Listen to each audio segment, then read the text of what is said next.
এজনী বেশ্যা, এডাল সাপ, এগৰাকী নাৰী, এখন নদী। অথচ সেই নাৰীৰ প্ৰতি কাৰো প্ৰেম নাথাকে। নাৰীৰ আইন নমনা মাতৃ হ'লেও সেই নাৰীৰ কোনো সন্তান নাথাকে। এখন নদী আছিল, শীৰ্ণ আৰু প্ৰাচীন, অথচ গভীৰ। এখন নদী। মই তেওঁক কেনেকৈ পাহৰিম, যাৰ তেজ আৰু ছাঁত মোৰ আই বহিছিল।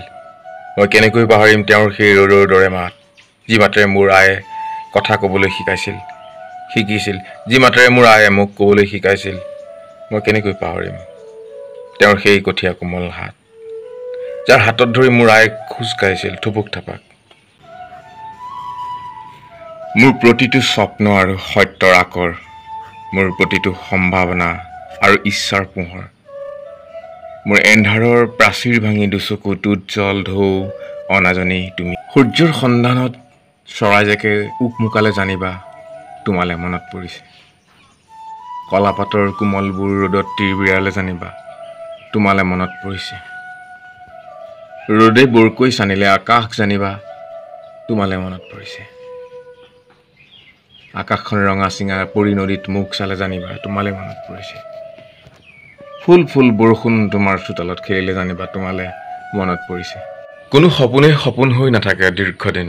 সময় এটা ৰৌৰ দুহাতেৰে উভালি অস্বীকাৰ কৰে তাৰ অস্তিত্ব, অথবা সময়ে দিয়ে তাক অনাকাংক্ষিত ৰূপ হেঁপাহৰ পৰশেৰে। কাৰণ সময় ঈশ্বৰৰে অন্য এটা অজ্ঞাত আৰু অপৰিচিত শব্দ। সেই আকাংক্ষিত সপোন টকবক তেজৰ নৈ, সেই আকাংক্ষিত সপোন সজীৱ হৈ হেৰুৱা দিগন্তৰ পাৰে পৰিভ্ৰমণ কৰি। কোন তুমি অশৰীৰী প্ৰেমৰ পান্থশালা বিচাৰি।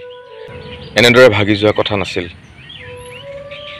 মোৰ হেঁপাহৰ হাঁহি সুৰৰ আখৰা এৰি, সপোনৰ ৰাগ মল্লাৰ এৰি কেনেদৰে ভাগি আহিলি তই। তোৰ বাঁহীত সাৰ পাই উঠিছিল ঐনিতম কানন আৰু মোৰ চেতনা। চুই চাম তোমাক মই, চুই চালেই উকা কপালত আঁকিবা তুমি হে তেজ ৰঙা ছবি। হঠাৎ এদিন চুই চাম তোমাক, মই চুই দিলেই উকা কপালত আঁকিবা তুমি তেজ ৰঙা সূৰ্য। বনৰীয়া চৰাই, তোৰ মাতত গান এটা উপজে, সুৰ এটা গজে। বনৰীয়া চৰাই, তোৰ বুকুৰ ৰুমত জাহ যাব খোজে তোৰে পা পোৱালি। বনৰীয়া চৰাই, বনৰীয়া চৰাই, তই কিয় হঠাৎ আঁতৰি যাৱ। বনৰীয়া চৰাই, বনৰীয়া চৰাই, বনৰীয়া চৰাই, বনৰীয়া চৰাই। কেতেকী ফুল ফুলিলে মোৰ ককা দেউতালৈ মনত পৰে। কেতেকী ফুল ছিঙিবলৈ গৈ উলটি নাহিল তেওঁ। তুমি হাঁহিলে ডাৱৰীয়া আকাশখন মুকলি হয়। তুমি হাঁহিলে মোৰ দুখবোৰ সুখলৈ ৰূপান্তৰিত হয়। তুমি হাঁহিলে সুখৰ অতীতে ভুমুকি মাৰে, পোহৰৰ ভৱিষ্যতে চকুত চাপ মাৰি ধৰে।